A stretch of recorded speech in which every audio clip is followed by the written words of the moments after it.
World top 100% scholarship తో admission పొందాలి అనుకున్న India's top competitive exams IIT NEET IAS design law group 1 government jobs etcetera guidance కావాలి అన్న India and world top universities లో medicine law finance join అవ్వాలన్నా students and parents కి career counselling కావాలన్నా మీ కెరియర్ డెసిషన్ డబుల్ చెక్ చేసుకోవాలి అనుకున్న 25 years experience doctor Satish IRSC గారిని సంప్రదించండి. నమస్తే, వెల్కమ్ టు ప్రైమ్ నైన్ విద్యా ఉద్యోగ అవకాశ కార్యక్రమానికి స్వాగతం. నేను మీ బ్రహ్మనాయుడు. ప్రస్తుతం అంతా ఉన్నారు IRS officer doctor Allada Satish గారు ఉన్నారు. సతీష్ గారితో మాట్లాడదాం. నమస్తే సతీష్ గారు. నమస్తే అండి. ఈరోజు ఇంటర్మీడియట్కి సంబంధించినటువంటి ఒక అంశాన్ని తెలుసుకోవాలనుకుంటున్నాం. ప్రేక్షకులతో పాటు నాకు కూడా క్యూరియాసిటీగా ఉంది.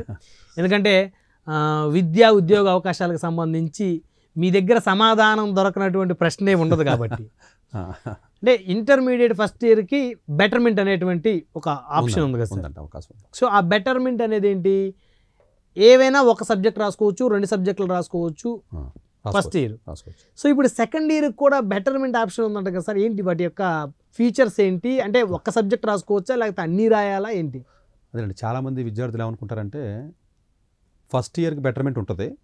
ఆఫ్ కోర్స్ ఫెయిల్ అయిపోతే రాయనవరు మనని. ఫస్ట్ ఇయర్లో కూడా అన్ని పాస్ అయితే బెటర్మెంట్, అంతే కదా. పాస్ అయితేనే బెటర్మెంట్, ఫెయిల్ అయితే సప్లిమెంటరీ రాస్తారు. సెకండ్ ఇయర్ వాళ్ళకి కూడా ఇంప్రూవ్మెంట్ ఎగ్జామ్, అంటే బెటర్మెంట్ వర్డ్ అన్న ఇంప్రూవ్మెంట్ అన్న ఒకటే, బట్ ఓకే ఇంప్రూవ్మెంట్ ఎగ్జామ్ అన్న ఆప్షను తెలంగాణ ఆంధ్ర 2 స్టేట్ బోర్డ్స్లోనూ ఉందండి. ఈ జీవో ఇష్యూ చేశారు ఈ సంవత్సరం. ఓకే, ఏంటంటేనంటే దీంట్లో ఉన్న వాళ్ళ ఇంటెన్షన్ ఏంటంటే, చాలామంది విద్యార్థులకి ప్రీవియస్ ఇయర్స్లో మనం చూసినట్లయితే జేఈలో ర్యాంక్ వస్తే మెయిన్స్లో కానీ అడ్వాన్స్డ్లో కానీ రూల్ ఏంటంటే సెకండ్ ఇయర్లో 75% ఉండాలి. ఓకే, అది రూల్ అంటే. స్టేట్ కాలేజీలకి అయితే ఉంటుంది కానండి, మామూలుగా బిట్స్ పిలాని కానీ లేకపోతే మిగతా అలాంటి కాలేజీలకి, ఐఐటీస్కి ఎన్ఐటీస్కి వాటికి ఈ 75% మార్కులు చాలామందికి రాకుండా జేఈలో ర్యాంకులు వచ్చినాయి. ఓకే, ఎందుకు వచ్చినాయి అనుకుంటున్నారు? ఈ కోచింగ్ సెంటర్లో టైం ఇవ్వరు, చదువుకోవడానికి అంటారు, కంటిన్యూస్గా జేఈ మీద పెడతారు.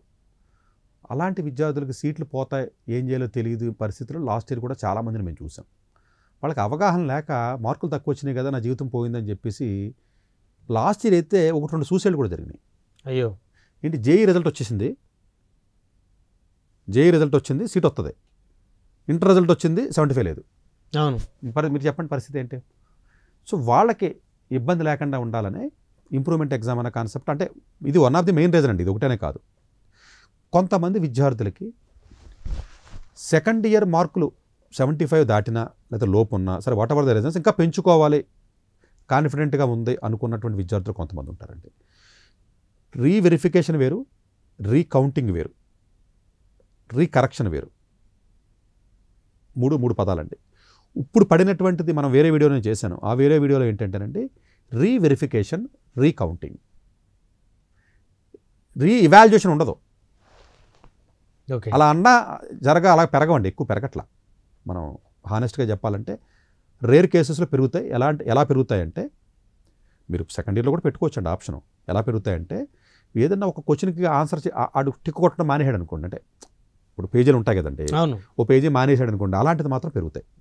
పొరపాటున ఏదైనా టిక్ కొట్టి 0 మార్క్ వేసాడు అనుకోండి, అది చూస్తారండి. అలాంటి చోట ఏమన్నా 2-3 మార్కులు 4-5 మార్కులు పెరిగే అవకాశం ఉంటుంది తప్ప, మీరు అనుకున్నంత మార్కులు జనరల్గా రీకౌంటింగ్లోని వీటిలోని పెరిగే అవకాశాలు తక్కువ. బట్ స్టిల్ మీకు కాన్ఫిడెంట్గా ఉంటే అప్లై చేయండి, తప్పలేదు. ఇక్కడ ఇది కాదు. ఇప్పుడు మన టాపిక్ ఏంటంటే, సెకండ్ ఇయర్ ఆల్రెడీ పాస్ అయిపోయి ఉన్న స్టూడెంట్ మార్కులు పెంచుకోవాలనుకుంటే పెంచుకోవచ్చు. దానికి కండిషన్ ఏం పెట్టారంటే, వాళ్ళ జీవోలో చాలా క్లియర్గా ఇచ్చింది ఏంటంటే, సెకండ్ ఇయర్ మొత్తం సబ్జెక్టులను రాయమంటుంది, ఇంక్లూడింగ్ ప్రాక్టికల్స్. ఇంక్లూడింగ్ ప్రాక్టికల్స్ అనేది అండర్లైన్ చేసుకోవాలి మీరు. ఓకే, మొత్తాన్ని రాయాలండి. ఇప్పుడు మరి ఎంపీసీ అనుకోండి, మ్యాథ్స్, ఫిజిక్స్, కెమిస్ట్రీ రాయాలి, లాంగ్వేజ్లో కూడా రాయాలి. మొత్తాన్ని రాసిన తర్వాత ఒకవేళ మీరు రాసిన టోటల్ ఎక్కువ వచ్చింది అనుకోండి, పాత టోటల్ కంటే ఎక్కువ టోటల్ ఉంచేస్తారు. ఇది తక్కువ వచ్చి పాతది ఎక్కువ ఉందనుకోండి, పాతది ఉంచేస్తారు. అలా కాకుండా, సార్ పాత దాంట్లోనేమో లాంగ్వేజెస్ పెరిగినాయి, ఇందులోనే మ్యాథ్స్, ఫిజిక్స్, కెమిస్ట్రీ తగ్గినాయి, ఇలా అడ్జస్ట్మెంట్లు ఏమైనా చేస్తారా అని అనుకుంటారు చాలామంది. అది ఉండదు. అది ఉండదు ఇక్కడ. అది బెటర్మెంట్లో ఉంటుంది. 11th క్లాస్ వరకు ఉంది ఆప్షన్. అది చూసారా డిఫరెన్స్ అర్థం చేసుకోండి. అవును, బెటర్మెంట్లో ఇప్పుడు ఫర్ ఎగ్జాంపుల్ 6 సబ్జెక్టులు సంబంధించి 6 సబ్జెక్టులు బెటర్మెంట్ రాస్తే ఎక్కువ ఉంటే అవి ఆ లాజిక్ ఇక్కడ అప్లై చేయొద్దు improvement exam 12th. For example బెటర్మెంట్లో ఫస్ట్ 3 సబ్జెక్టులు కంపేర్ టు ఫస్ట్ రాసిన వాటికన్నా ఎక్కువ వచ్చిన ఒక 3 సబ్జెక్టులో ఫస్ట్ రాసిన కన్నా తక్కువ వచ్చినాయి అనుకోండి, ఈ ఎక్కువ వచ్చిన సబ్జెక్టులే తీసుకుందాము, తక్కువ వచ్చినవి ప్రీవియస్ తీసుకుందాము అని అనుకుంటే వర్కౌట్ అవ్వదు. ఈ 12th ఇంప్రూవ్మెంట్కి అవ్వదు, 12th అవ్వదు, దానికి అవుతుంది, 11th అవుతుంది. 11th అవుతుంది. ఇంకొక ఆప్షన్ ఇచ్చాడండి వాడు, ఒకవేళ మొత్తం 12th ఇంక్లూడింగ్ ప్రాక్టికల్స్ రాసేసి 11th కూడా మొత్తం రాసేస్తున్నారు అనుకోండి, మీరు రాయమంటాడు మనని.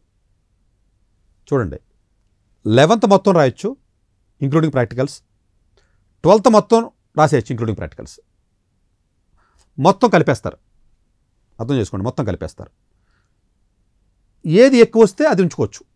ఓకే, అంటే ఓవరాల్గా ఇండివిజువల్గా కాదు, ప్యాకేజ్ అనుకోండి.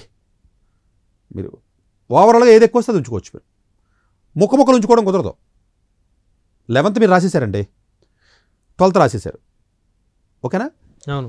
2 రాసిన తర్వాత ఇంక్లూడింగ్ ప్రాక్టికల్స్ మీరు రాసేసిన తర్వాత పాత దానికంటే ఇది తక్కువ వచ్చిన అనుకోండి, పాత ఉంచేసుకోవచ్చు. అర్థమైంది కదా, లాజిక్ అర్థమైంది కదా. ఓన్లీ 12th రాయొచ్చు ఇంక్లూడింగ్ ప్రాక్టికల్స్, ఓన్లీ 11th రాయనవరు. అవును అవును సార్, అవును. ఓన్లీ 11th రాయనవరు మనని. అయితే ఉత్తి 12th 11th 12th including practicals అంతే. ఓన్లీ 11th రాయనవరు. 11th ముట్టుకుంటే 12th కూడా ముట్టుకోవాలి మీరు. చాలామంది ఏం చేస్తారంటే ఉత్తి 12th రాసుకుంటారు జేఈకి వాటికి ఇట్లకి ఇబ్బంది అయినప్పుడు. మరీ ఇప్పుడు 11th మార్కులు తక్కువ వచ్చి, కొంతమందికి 11th కూడా పాపం తక్కువ వచ్చినాయి కదండి. 11th కూడా మీరు మళ్ళీ రిపీట్ చేసి సప్లిమెంటరీ రాస్తారండి పాపం. కొంతమంది సప్లిమెంటరీ రాసిన తర్వాత బెటర్మెంట్ రాయనవారు కదా. వీళ్ళు 12th అయిపోయిన తర్వాత మొత్తాన్ని రాసేయచ్చు ప్యాకేజ్ కింద. కానీ ఉత్తి 11th రాస్తే ఒప్పుకోరు. మళ్ళీ 12th రాస్తారు కదా వీడు, ఆ 12th కూడా మళ్ళీ రిపీట్ చేయాలి. చేసేస్తే ఓవరాల్గా మీకు సర్టిఫికేట్ మారిపోతుంది. అంటే ఇది కొంచెం ఇబ్బంది అయినా కొంతమందికి అవసరం, తప్పదు. ఏం చేస్తారు, ఇప్పుడు మీకు సీట్ వచ్చింది, తప్పదు కదా. ఇప్పుడు కొంతమందికి శాస్త్ర యూనివర్సిటీ ఉందండి, ఏవో యూనివర్సిటీస్ ఉన్నాయి మంచి మంచి ఇంటర్ మార్కులతో వచ్చి, ఒక 4-5 మార్కులు పెరిగితే సీట్ వచ్చేస్తుంది, చచ్చినట్టు రాయాలి. ఇంకా ప్రాక్టికల్స్ కూడా అండి ఇదివరకు ఇచ్చినట్టు అన్ని సెంటర్లు ఎవరో వాళ్ళు తక్కువ కదండి, ఇవి కొంతమందికి ఇస్తారు కదా అది. సో ఈ వెసులుబాటుని 11th ఉన్న విద్యార్థులు, సప్లిమెంటరీ రాసి విద్యార్థులు కూడా దృష్టిలో పెట్టుకోండి. ఫ్యూచర్లో మీరు మొత్తాన్ని రాయొచ్చు అన్న విషయాన్ని గుర్తుపెట్టుకుని ప్లాన్ చేసుకోండి చక్కగా. ఇప్పుడు 12th పాస్ అయిన విద్యార్థులు కూడా దీన్ని దృష్టిలో పెట్టుకుని మీరు కట్టాలంటే ఇమీడియట్గా కట్టండి. ఆల్రెడీ పడింది నోటిఫికేషన్. 11th 12th రాసి ఉద్దేశం ఉంది, మీకు కాన్ఫిడెంట్గా రాగలను అనుకుంటే అది కూడా రాసేయండి. ఉత్తి 11th మళ్ళీ ఇప్పుడు రిపీట్ చేయడం కుదరదు. ప్రాక్టికల్స్ కూడా రాసి తీరాలి.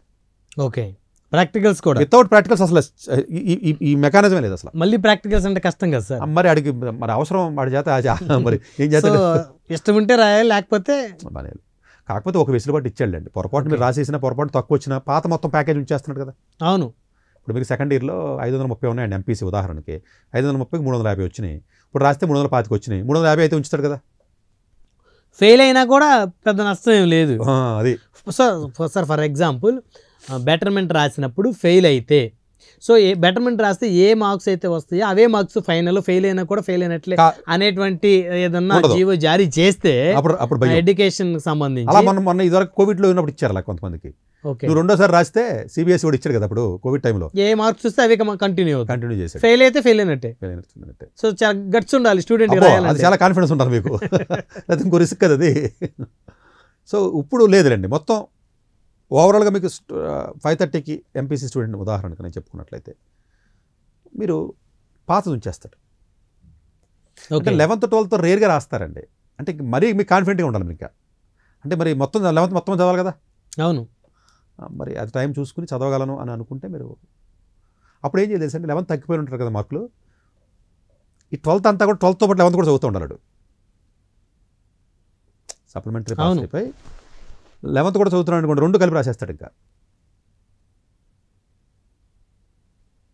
సో మొత్తానికి అంటే ఇది చాలామందికి తెలియదు ఇది. అవును, అంటే బెటర్మెంట్ అనుకుంటారు కదండి అది. సో ఇది కొంచెం కొంచెం ఇబ్బందికరంగా ఉన్నా కూడా డెఫినెట్గా కొంతమందికి ఈ ఆప్షన్ యూజ్ అవుద్దండి. అంటే కొంత బేస్డ్ ఆన్ స్టూడెంట్ కాన్ఫిడెన్స్ లెవెల్స్ని బట్టే కదా. అంతే కదండి. వాడికి సీట్ వచ్చిందండి ఇప్పుడు జేఈ మెయిన్స్లో, నేను వచ్చిన రిజల్ట్లో ఏం చేస్తాడు మీరు చెప్పండి అసలు. అవును, 75 అయినాడు, 74 ఉంటే ఆ 75 కోసం మళ్ళీ బెటర్మెంట్ రాసుకుంటాడు. తప్పదండి, రావాల్సిందే. అడిగి వస్తే కంటిన్యూ అవుతాడు ఆ సీట్ తోటి, లేకపోతే ఎలాగ రాదు కదా, లేకపోతే అలాగా రాదు. సీట్ వచ్చినప్పటికి కూడా పర్సంటేజ్ లేకపోతే యూజ్ ఉండదు. ఎందుకంటే 11th 12th కలిపి 75 కాదండి జేఈకి, ఉత్తి 12th. సో ఫైనల్గా ఇంటర్మీడియట్ సెకండ్ ఇయర్ వాళ్ళకు కూడా బెటర్మెంట్ రాసే ఆప్షన్ ఇంప్రూవ్మెంట్ ఎగ్జామ్ అనేది ఉందండి, అది యూజ్ చేసుకోండి. పడింది ఆల్రెడీ, టైం తక్కువ ఉంది. రైట్, ధన్యవాదాలు సతీష్ గారు. థ్యాంక్ యూ అండి. డాక్టర్ ఏ సతీష్ గారు ఏపీ తెలంగాణ విద్యార్థులకు సుపరిచితమైన పేరు. సతీష్ గారు 2001 యూపీఎస్సీ పరీక్షల్లో ఉత్తీర్ణులై ఇండియన్ రైల్వే విభాగంలో ఉద్యోగం సాధించారు.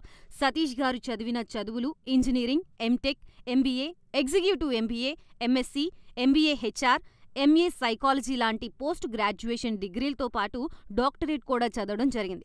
డాక్టర్ సతీష్ గారు నిరంతర విద్యార్థి. అలాగే సతీష్ గారు పలు ప్రతిష్టాత్మక కాంపిటేటివ్ పరీక్షల్లో యూపీఎస్సీ నిర్వహించే సివిల్ సర్వీసెస్ పరీక్షల్లో 159వ ర్యాంక్, అలాగే ఇంజనీరింగ్ సర్వీస్లో 24వ ర్యాంక్, గేట్ ఎగ్జామ్లో 4వ ర్యాంక్, క్యాట్ ఎగ్జామ్లో 99.8%, జీమాట్ ఎగ్జామ్లో 760 స్కోర్, ఇలా పలు కాంపిటేటివ్ ఎగ్జామ్స్లో మొదటి ప్రయత్నంలోనే ఎన్నో ర్యాంకులు సాధించారు. ఇన్ని క్వాలిఫికేషన్స్, డిఫరెంట్ కాంపిటేటివ్ పరీక్షల్లో ర్యాంకులు సాధించిన వ్యక్తులు మన ఇండియాలో చాలా అరుదని చెప్పాలి. ఇలాంటి అకాడమిక్ల పరంగా, కాంపిటేటివ్ల పరంగా ఇన్ని ర్యాంకులు సాధించడంతో పాటుగా గవర్నమెంట్ ఉద్యోగం చేస్తూ పలు అవార్డులు తీసుకున్నారు.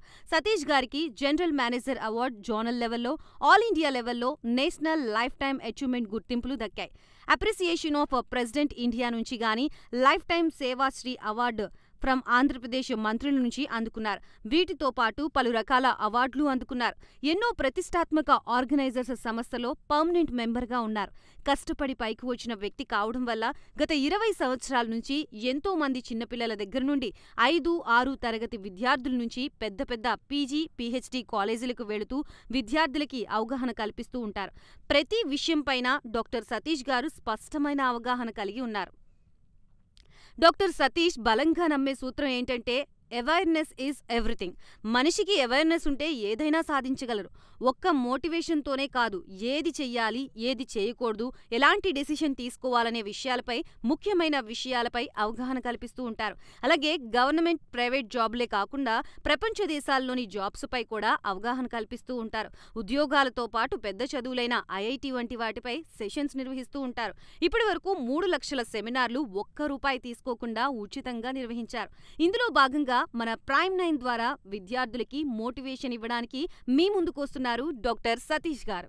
వరల్డ్ టాప్ 100% స్కాలర్షిప్ తో అడ్మిషన్ పొందాలి అనుకున్న India top competitive exams IIT, NEET, IAS, design, law, group 1 government jobs etcetera guidance కావాలి అన్నా, India and world top universities లో మెడిసిన్, లా, ఫైనాన్స్ జాయిన్ అవ్వాలన్నా, స్టూడెంట్స్ అండ్ పేరెంట్స్ కి కెరియర్ కౌన్సిలింగ్ కావాలన్నా, మీ కెరియర్ డెసిషన్ డబుల్ చెక్ చేసుకోవాలి అనుకున్న 25 years experience doctor Satish IRSC గారిని సంప్రదించండి.